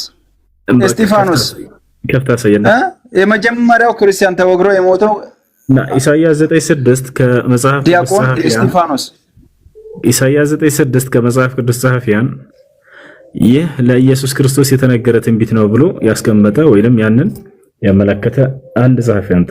ትልቁ ላይ ነው ክፈት ወደ እንተውና ኦኬ እሺ ጸሐፊውን ተውና ማለት ነው። ለምንድን ነው የምትተውና? በድንግልና የተወለደ ሌላ ህፃን አለ? የለም። በድንግልና የተወለደ እሱ አይደለም ጥያቄያችን። አለ ወይ? አንድ የአዲስ ኪዳን ጸሐፊ አምጣ ያንን ለኢየሱስ ክርስቶስ ነው ብሎ የተናገረ። ቃሉ የተጻፈው በአዲስ ኪዳን አይደለም፣ በብሉይ ኪዳን ነው። በአዲስ ኪዳን ላይ ስለሚወለደው ስለ ኢየሱስ ክርስቶስ ትንቢት እየተናገሩ ነቢያቶች አንድ የክርስቶስ ሐዋርያ ያንን ለኢየሱስ ነው ያለ የለም። ነገር ግን ክርስቲያኖች ዛሬ አዲስ መንገድ ይዘው መጥተው ያንን ለኢየሱስ ነው እያሉ ሲናገሩ ታያቸዋላችሁ። ያሳዝናል። አንድ ሐዋርያ ይጥፋ። ሐዋርያ ለምንድን ነው ባለቀ ነገር ላይ መጥቶ እንዴት ይናገራል? ይናገራሉ። የተነገረለት ትንቢት እኮ ሊናገራሉ። ልስጥህ ለምሳሌ ትንቢትን ከተናገሩ ስለሞቱ ነው እንጂ የሚናገሩት ስለመወለዱ አይናገሩም። እነሱ ይናገራሉ ስለሞቱና ስለትንሣኤ። እሺ ይናገራሉ ስለመወለዱ። እሺ እስኪ ማቴዎስ ስንት ትንቢት ተናግሯል? ይህ ለኢየሱስ ነው እያለ ይሄን አታውቅም አንተ? አሁን ለምሳሌ ሉቃስ ወንጌል ላይ አለ አይደል እንዴ? ሉቃስ ወንጌል ላይ ድንግል ስለመጸነሷ የሚናገር የለም? መልአኩ መጥቶ ለማርያም አማኑኤል ምናምን እያለ ጽፎልሃል። ለምሳሌ ያን ማን ያ አማኑኤል ማን ነው? አሁን ሰርለም ጥያቄያችን እንደዚህ እያደረጉ ትንቢትን ያመጣሉ ያስቀምጣሉ። ጥያቄውን እናንተ በመፈልጉት ለእስልምናው በሚመቻችሁ መልክ ከሆነ በዛ ቅንፍ ውስጥ ልንገባ አንችል። ጭራሽ ስለ እስልምና እያወራሁም አይደለም። ወደዛ ትሽሽ። ትንቢትን እያመጡ ሲናገሩ ጊዜ የአዲስ ኪዳን ባለቤቶች እነ ማቴዎስ ምናምን እነ ማርቆስ እነ ሉቃስ እነ ዮሐንስ ይህን ትንቢት ለኢየሱስ ነው ብሎ የተናገረ አንድ ሐዋርያ አለ ወይ ነው ጥያቄው። ከእናንተ በላይ መቼም ለክርስቶስ ትንቢት በደንብ አድርገው ሁሉን ያስቀመጡ ሐዋርያቶች ናቸው። በቃ ሳየን እሱን አይ ሐዋርያቶች ስለ ክርስቶስ ትንቢት አልተናገሩም። ሐዋርያቶች የክርስቶስን የተገለጠ ህይወቱን ነው የተናገሩት። መብራቱ ኢሳይያስ 9:6 ኢሳይያስ እኮ የብሉይ ኪዳን ትልቅ ነብይ ነው። ኢሳይያስ ትልቅ ነብይ ነው እንዴ? ትንሽ አይደለም? አሁን ስለ ኢሳይያስ ትልቅ ነብይነት ማን ያወራ? ትልቅ ነብይ እኮ ነው ኢሳይያስ ይለናል በፈጣሪ።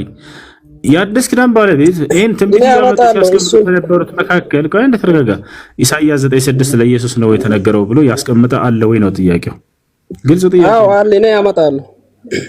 በቃ እሺ አንድ ቆይ አንተ ተከታተል ችግር የለም። እሺ እንደዛ ከሆነ ሎጂክ ከሆነ እንደዛ ከሆነ ሎጂክ ከሆነ አንተ መጽሐፍ ቅዱስን አታምንም አይደለ? አንተ መጽሐፍ ቅዱስን የምታጥላላ ከሆነ እኔ ማምነው በትክክል ተጽፎ እኛ አይደለም እንደ ሰውዬው ግልጽ አማርኛ ይሄኛ ዳዊት ተረድቷል። አሁን እኔ ላምጣ አለ በቃ خلاص አንተ ትችላለህ ማምጣት። መብራቱ ያቀው ምንድነው? የአዲስ ኪዳን ባለቤቶች ለኢየሱስ የተነገረ ትንቢት እያሉ ከብሉይ ኪዳን መጽሐፍቶች ጥቅሶችን ያመጣሉ አይደል ሀፒ? አዎ በጣም ጥሩ። ኢሳይያስ 9:6ን ለኢየሱስ ነው የተነገረው ብሎ ያመጣ የአዲስ ኪዳን ጸሐፊ አለ ወይ? ከማርቆስ ከሉቃስ ከዮሐንስ ከማቴዎስ ከነዚህ ሁሉ እስቲ ድገምልኝ ጥያቄው። ኢሳይያስ 9:6 ለኢየሱስ ክርስቶስ ነው የተነገረው ብሎ የጻፈ የአዲስ ኪዳን ጸሐፊ አለ ወይንስ የለም? በቃ አንድ ረመዳን አለ ረመዳን አሎ ገብቷል አይደል? ረመዳን ናም ኢየሱስ ክርስቶስ በቃ አንተ ቀጥል ላይ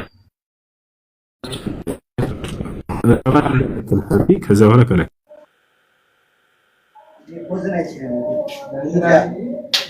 እኔ አመጣለሁ። እሺ ጥያቄ ነበር። ምናልባት ሌሎች ከሌሉ እኔ አመጣለሁ ቦታው። እኔ ጥያቄ ነበረኝ። እስኪ በተኛ ስለሆነ ያው ጠይቂያችሁ ብገባ ከተመቻችሁ። ሙስሊም ነህ? አይደለም ክርስቲያን ነው፣ ግን ለመከራከር ሳይሆን ለመማር ፈልጌ ነው። ከየት ቤተ እምነት ነው? ክርስቲያን ነኝ እኮ። ከየትኛው ቤተ እምነት ነው? ፕሮቴስታንት። ኦኬ፣ ምንድነው ጥያቄ? ሰው ሳያውቅ የሰራውን ኃጢአት እስልምና ምን ይባል? ለምሳሌ አሁን እንደ ኖርዝ ኮሪያ አካባቢ ያሉ ሃይማኖት የሚከለከልባቸው አካባቢዎች ላይ ሰዎች ሳያውቁ ወይም ደግሞ እምነቱ ስላልገባ ኃጢአት ይሰራሉ፣ ይሞታሉ። እነዚህ ሰዎች ቢሞቱ ወዴት ነው የሚገቡት? ጀሃነም ነው ወይስ እንዴት ነው? እስልምና ስለዚህ ምን ይላል ነው?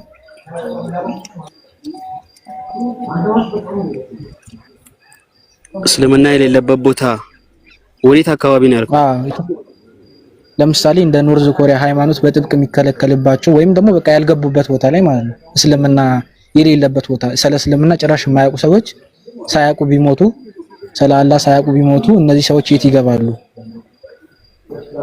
ኦኬ ሁሶ አለ ከሌለ ነው መልስለት።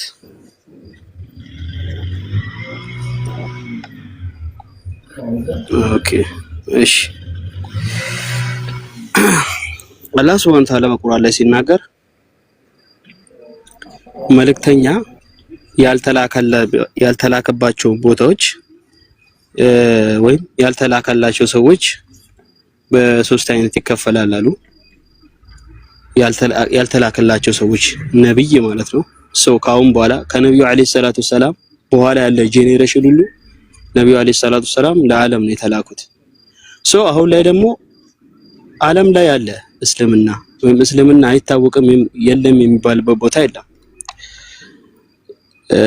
ይሄ ነገር ምናልባት እሱ በስተክል ቢመልስልን ምናልባት አንዳንድ እንትኖችም ሊኖራቸው ይችላል። አላኩል ያል የተለያየ ዑለማዎች ያስቀመጡት ነገር ቢሆንም እስልምና የሌለባቸው ቦታዎች ግዴታ ነብዩ ሰለላሁ ዐለይሂ ወሰለም የመጨረሻ ነብይ ለዓለም ብቻ ሳይሆን ለዓለማት የተላኩ ናቸው። ይሄ እንትን ደርሷቸው ለምሳሌ አሁን ኮሪያ ላይ በጥብቅ ይከለከላል ብላል። ግን ደግሞ እስልምና ወይም ደግሞ መልእክቱ እዛ ደርሶ ከሆነ ደርሷቸው ካልተቀበሉ ኦሬዲ የጀሃነም ናቸው። ወባህርለ ደርሷቸው አምነውት ወይም ተነግሯቸው ያልተቀበሉ እዛም ብቻ አይደለም ሙሉ ኢትዮጵያ ውስጥ አለ አይደል እንዴ? ለምሳሌ እዚህ ገስት ላይም አላችሁ። ሶ ምንድነው ያልተቀበለ ቢሞት ያው የጀሃነም ነው መልሱ። እንትንሳ ማለት አሁን ኖርዝ ኮሪያ ላይ እንደምናውቀው ማለት ነው የኪም ጆንግ ኡን የሚመራበት ሀገር ላይ ጭራሽ የትኛውንም አይነት እምነት መከተል አይቻልም። ኢቭን ማለት ነው ሶሻል ሚዲያ ራሱ ህዝቦች አይጠቀሙም። እንደዚህ አይነት ቦታ ይኸውልህ ገባህ? አዳምጠኝ። እዛ ይከልከል እንጂ ማለት ነው እስልምና እዛ ደርሷል አይደል እንዴ? ደርሷል ማለትም የዛ ክልል ተወላጆች ወይም ደግሞ ኮሪያዎች በአጠቃላይ ሙስሊም አለ፣ ብዙ ሙስሊሞች አሉ። መልእክቱ ደርሷቸዋል እዛ ማለት ነው። አልተቀበሉትም እንጂ በጥብቅ ቢከለከልም የፈለገ አይል ይከልከል፣ መልእክቱ ደርሷቸዋል ግን አልተቀበሉትም። አይ እንደዛ አይደለም። እነሱ አያውቁም ጭራሽ ሃይማኖት በጥብቅ የተከለከለ ነው። ይሁንና ደርሷል ብንል ራሱ አያውቁም ያልኩ ለምሳሌ ማለት ቆይ አያውቁም ትክክል አያውቁም ማለት አንተ እዛ ነው አንድ የተረዳኛ። አሁን እዚህ ጋር ለክርክር አይደለም እኔ ለመማማር ነው የገባሁት እና እኔ እያልኩ ያለሁት ሰው እስልምናን ሳያውቅ ሳይሰማ አሁን ለምሳሌ አንተ ስለ እስልምና ታውቃለህ? አንተ ተርታል የተማርኩትም ጭምር ነው እየሞከርክ ነው። ደርሷል አይደለ ነገሩ? ከአላህ ውጪ ሌላ አምላክ የለም እና ነብዩ መሐመድ ሰለላሁ ዐለይሂ ወሰለም የአላህና የመጨረሻ ነብይ ናቸው በሚለው ደርሳል። ግን አልተቀበልክም። ይሄ ደግሞ ድፍን ዓለም ያውቀዋል። ወንድሜ አሁንም እኮ አልተረዳኝም። እኔ የነገርኩ ያለው ጥያቄ ምን መሰለህ? ሳያውቁ ቢሞቱስ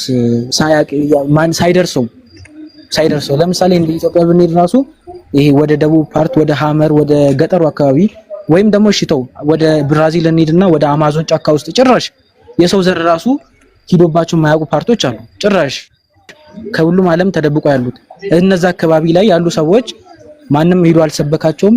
ጭራሽ ቁርአንንም አያውቁትም። ይሄ የራሳቸው ጥፋት አይደለም። ሄዶ የሚሰብክላቸው አጣው ነው። እነዚህ አይነት ሰዎች ቢሞቱ ጀሃነም ነው የሚገቡት ወይስ የት ነው የሚገቡት ነው እኔ ጥያቄ። ከተረዳኝ ሳያውቁ የሞቱት የት ይገባሉ ነው። አሁን ሰው በአንተ እንዳልከው ማለት ነው እዛ አካባቢ ያሉት እንዳለ እስልምና አልደረሳቸውም የሚል ሙሉ መረጃ አለክ? በሚገባ ቼክ ማድረግ ትችላለህ። እስቲ ስጠን። ለኛ አይመችም ካሜራ ብርቼ ማሳየት ይችላል፣ ግን አንተ ገብተህ ማየት ትችላለህ። ችግር የለውም። ስጠንና በዛው እንይለበት። እስቲ አልደረሳቸውም እስልምና የሚያውቀው የለም በለኝ እስቲ። ከ1440 ምናምን ዓመት በፊት ተሰብኮ የመጣ እምነት አሁን ላይ ዓለም ላይ ያልደረሰም ብለህ እንዴት ትከራከራለህ? ቆይ ሁሱ ይግባ ወይም ደግሞ እኔ ለመረዳት ነው የጠየቅኩ ያሉት። ሳይደርሰው የሞተ ምን ይሆናል ነው ጥያቄ። ሳይደርሰው የሞተ ምን ይሆናል? ተጠያቂ አይደለም። ሳይደርሰው ከሞተ ብዙ ዑለማዎች ያስቀመጣቸው ነገሮች አሉ። ለምሳሌ ቆይ ላውጣልና ዑለማዎች በዚህ ጉዳይ ላይ ያስቀመጡት ነገር አለ። ምንድነው ብዙ ያስቀመጡት ነገር ቆይ ላውጣልና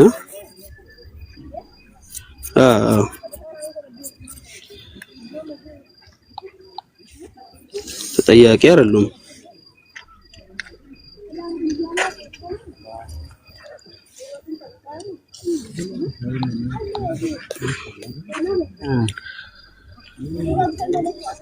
ግን ያልደረሰው የለም ብለን ነው ምናምነው እኛ። ምክንያቱም እንደገና ለዓለም ለማድረስ ነውና እኛ አሁንም ድረስ ዳዕዋ ያደረግን ያለነው። በአትሳሳት ያው ድንገት ኢንፎርሜሽን ማጣት ይሆናል እንጂ ጭራሽ እንደውም እምነት አይደለም የተቀረውን ዓለም የማያውቁ ህዝቦች አሉ። ብራዚል ጫካ ውስጥ አማዞን ውስጥ እኔ አሁን ጨለማ ውስጥ ውጪ ይችላል ከእናንተ ጋር ለማውራት ካምፓስ ነው ያለሁት። ዋይፋይ ያለበት ቦታ ላይ እጂ ያወራው ስለሆነ ነው እንጂ ላሳይ ነበር። ጎግል ማድረግ ትችላለህ። ግን የኔ ጥያቄ ሎኬሽን ቤዝድ ባንሆንም ሪጂናል ቤዝድ ባንሆንም በዚህ ዘመን አሉ ያልደረሱባቸው ገጠር ፓርቶች አሉ። ወይም ደግሞ ይሆናል በቃ ሩቅ እስልምና መጥፎ ተደርጎ ተሰብኮላቸው ምናልባት ስለ እስልምና የማያውቁ ለምሳሌ አሁን በአብዛኛው ስለ እስልምና ይገላል ምናምን ብሎ ተሰብኮላቸው ስለ እስልምና ጭራሽ የማያውቁ ሰዎች ወይም ደግሞ ስለ እስልምና መጥፎ ነገር ስለተነገራቸው ብቻ የማያውቁ ሰዎች ቢሞቱ ምንድነው የነዛ ሰዎች ዕጣ ፈንታ ሳያውቁ ሲሞቱ ማለት ነው? በዛ አይነት ነው ጥያቄና ጥያቄን ብትረዳው አሪፍ።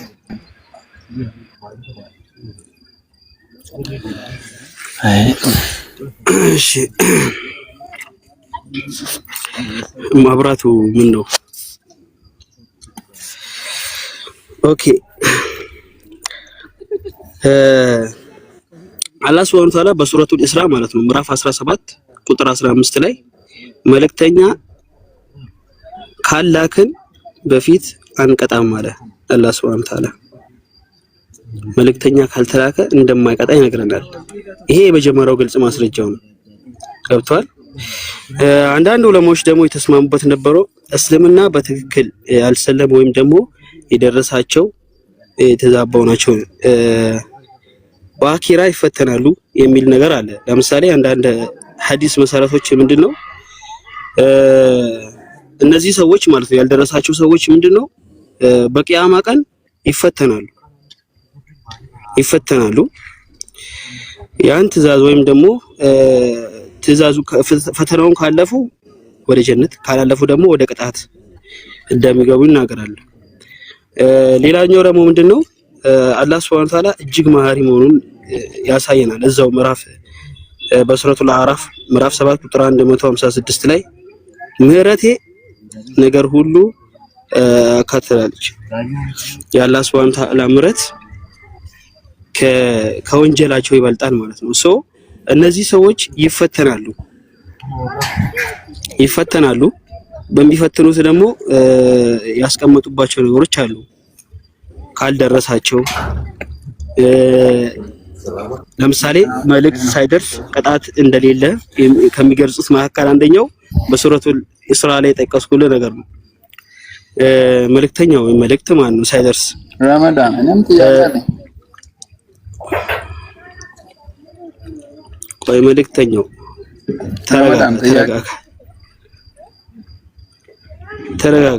ተረጋጋ። ነብዩ ሰለላሁ ዐለይሂ ወሰለም በሐዲስ ውስጥ እንደተናገሩት ደግሞ ምንድነው ድንቆሮ፣ እብድ፣ እጅግ አሮጌ ወይም መልእክት ሳይደርስ የሞተ ሰው እነዚህ በትንሣኤ ሁሉ ቀን ወደ አላህ ይጮዋሉ፣ ከዚያም አላህ ይፈትናቸዋል ይላል ማለት ነው። ገብቷል አይደለ? ሐዲሱን ደግሞ አወጣላለሁ። ቆይ ሌላው ደግሞ ኢማሙ አልነዋዊ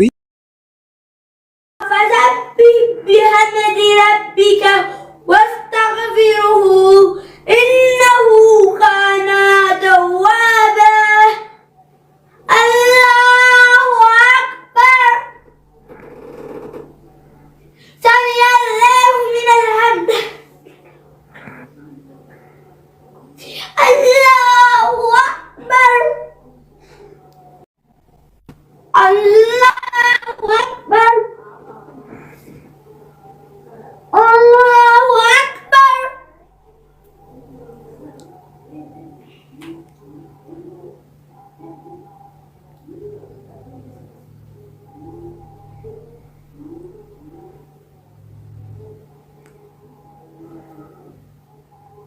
الله أكبر الحمد لله رب العالمين الرحمن الرحيم مالك يوم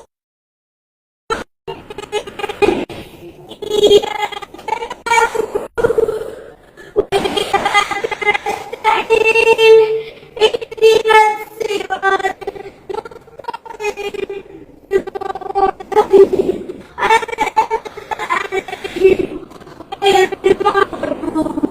عليهم ولا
هو صلى 4 ركعات، هو يصلي صلاة المغرب لكنه صلى 4 ركعات، زاد ركعة واحدة. ربما هو ما يدري أنه صلى 4 ركعات. سأذكره بعد ما يخلص إن شاء الله بأنه زاد ركعة واحدة. السلام عليكم ورحمة الله السلام عليكم ورحمة الله. استغفر محمد أنا سكرك صلاة من دنا من صلاة أنا سكرك مغرب سنت ركعنا عرفت كين سكرك ولا عرفتنا من تارك أنا مسألة سجود السهو تاكله سجود السهو كرسح صلاة لا كأمرك وينو كأنسك سجود تولى جزء سجود تادرك الله شيء أهون الله أكبر ولنا هولت جزء سجود أدركنا كذا وهلا السلامت أشي الله أكبر قولنا سجود أدرك يا جماعة قناة 6 سنوات بقى الله صار لجنا ما شاء الله عند سؤال تعرفهم والله لا يقربين الله أكبر زبله الله أكبر تلنا هولت جزء سجود الله أكبر كذا سجود أهونم هولت جزء تارجنا كذا السلام تعالى الله أكبر السلام عليكم ورحمة الله. سجلنا وكم تردو مريت لين دز بجنباره الله أكبر الله أكبر السلام عليكم ورحمة الله. እንደሰለ ተወቅ ጎስ ቆይ ላሳይሽ። ይኸው እንደዚህ ነው የምትቆይ። አሁን አንተ 4 ረካዓ ስግደት ገባ ከረሳ አላሁ አክበር ትልና እንደዚህ አላሁ አክበር አላሁ አክበር አላሁ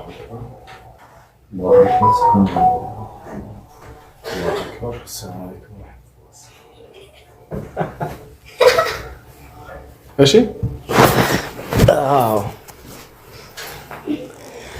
ወይኔ መሐመድ ጎበዝ ሰው ነው መሐመድ።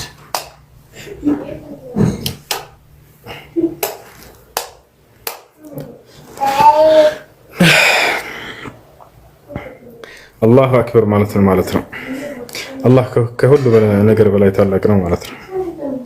አላሁ አክበር ወይን ኩል ከቢር ታላቅ ተብለው ከሚታሰቡ ነገራቶች ሁሉ በላይ ታላቅ ነው እርሱ። እሺ ቪዲዮ ልዝጋ መሰለኝ አይደለ? ኔትወርኪንግ ላይ ይቆራረጣል ልጆች ወይስ አይቆራረጥም? እንቀጥል። አድሚኖች ካላችሁ በተራ አስገባችሁ። ይቆራረጣል አይቆራረጥም? እሺ ከተቆራረጠ ትነግሩኛላችሁ። እስከዛ ድረስ አድሚኖች በማን አስገባችሁ። ጥያቄ ያለው ሰው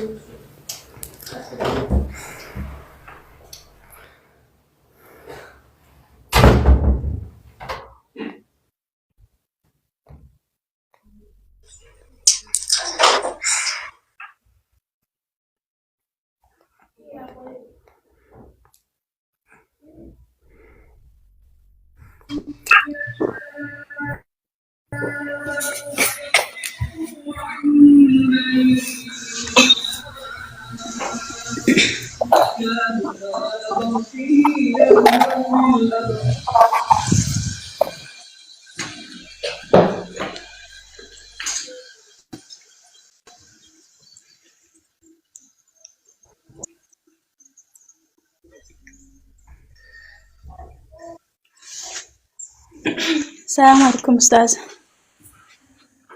وعليكم السلام. ጥያቄ ነበር። እሺ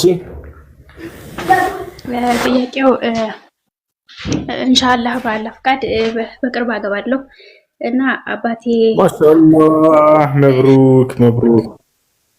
እሺ እና አባቴ ከበፊት ተጣልተናል እና ያኔ ግንኙነት ምናምን የለንም ልጅም አይደለሽ ብሎ ክዶኛል እና ያኔ ሳገባ ማን ነው መስጠት የሚችለው? ያኔ እኔ በፈለኩት መስጠት ይችላል?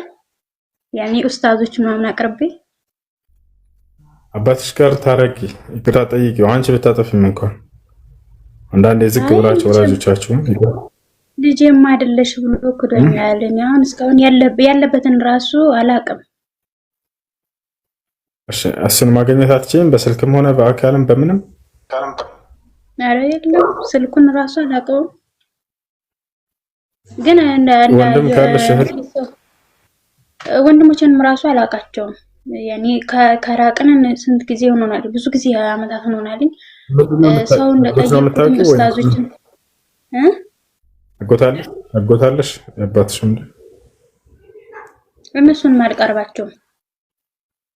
አልቀርባቸውም ሳይሆን አለ ወይ አሉ ካሉ አባት ካለ አባት ነው ኒካ ማሰር የሚችለው። ከሌላ አጎት ኒካ ማሰር ይችላል። ግን እኔ ኡስታዞችን እንደጠየቅኳቸው በፈለግሽው ባዳም ቢሆን መስጠት ይችላል ነው ስላሉኝ ነው። ተሳስተዋል።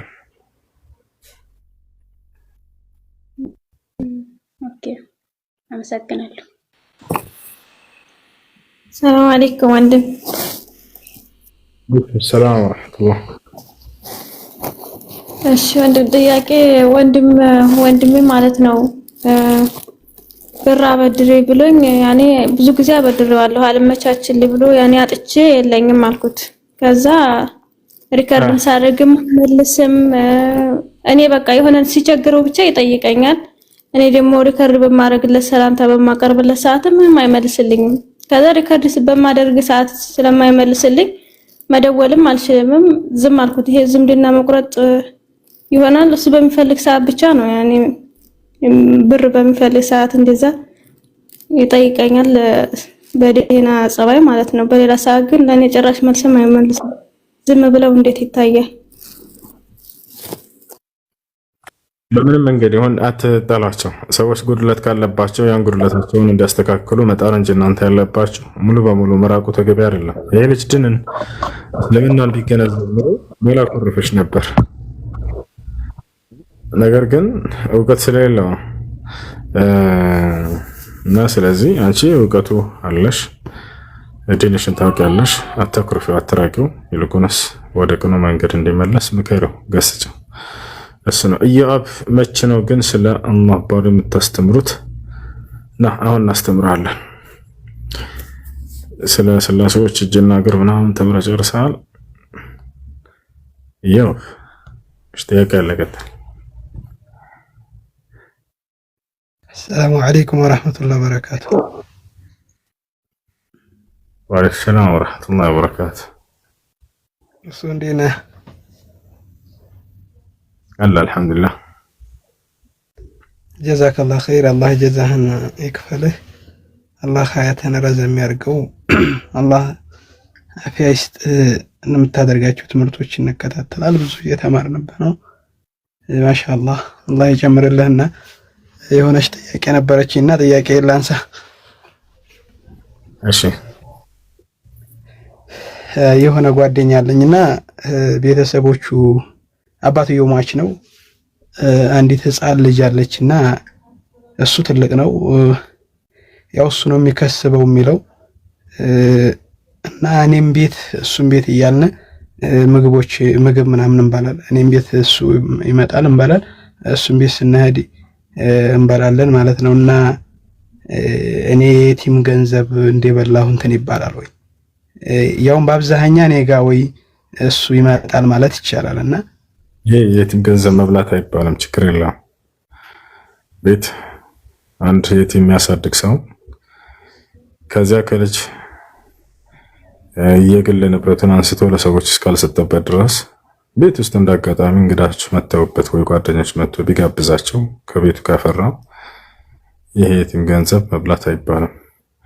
ለልጁ ተብሎ ተለይቶ የተቀመጠ ጠቃሚ የሆነ ንብረት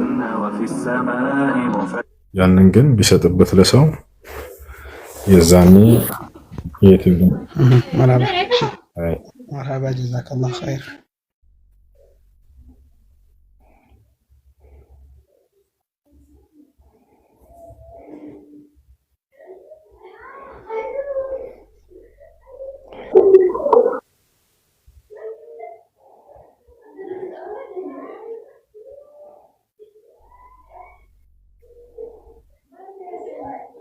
ጥያቄ ካላችሁ ከጠይቁ።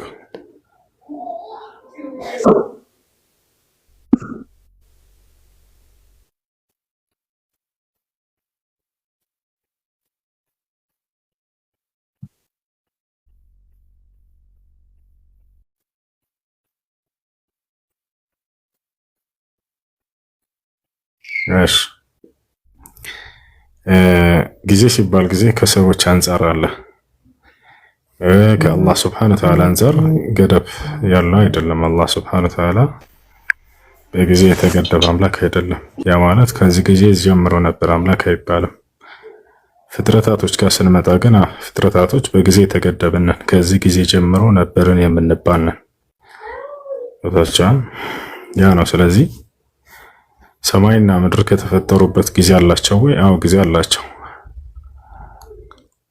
ከእርሳቸው በፊት ጊዜ ነበረ ወይ? አዎ ነበረ። ምክንያቱም ከሰማይና ከምድር በፊት ፍጥረታቶች ስለነበሩ። እነማን ለምሳሌ ከተባለ እነ አርሽ፣ እነ ኩርሲ፣ እነ ቀለም፣ እነ ለውሐል መሕፉዝ፣ እነ ውሃ፣ እነዚህ ሁሉ ቀድመው ከሰማይና ከምድር በፊት ተፈጥረዋል። ነቢያችን ሰለላሁ ዐለይሂ ወሰለም ሐዲስ ላይ ሲናገሩ ኢነላሃ ከተበ መቃዲር አልኸላኢቅ ቀብለ አን የኽሉቀ አሰማዋት ወልአርድ ቢ50 አልፈ ሰና አሉ።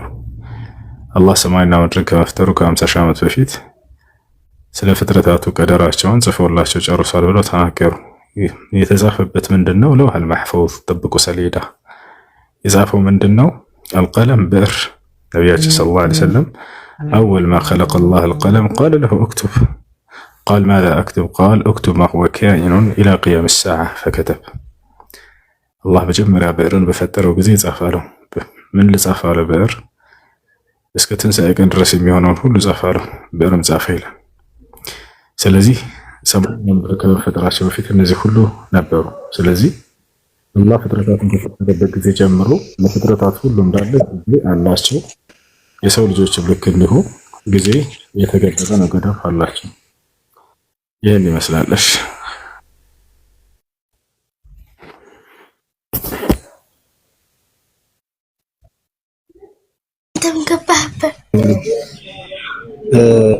ከታች ዳዊት ወገን አለና እሱን ይቀጥል።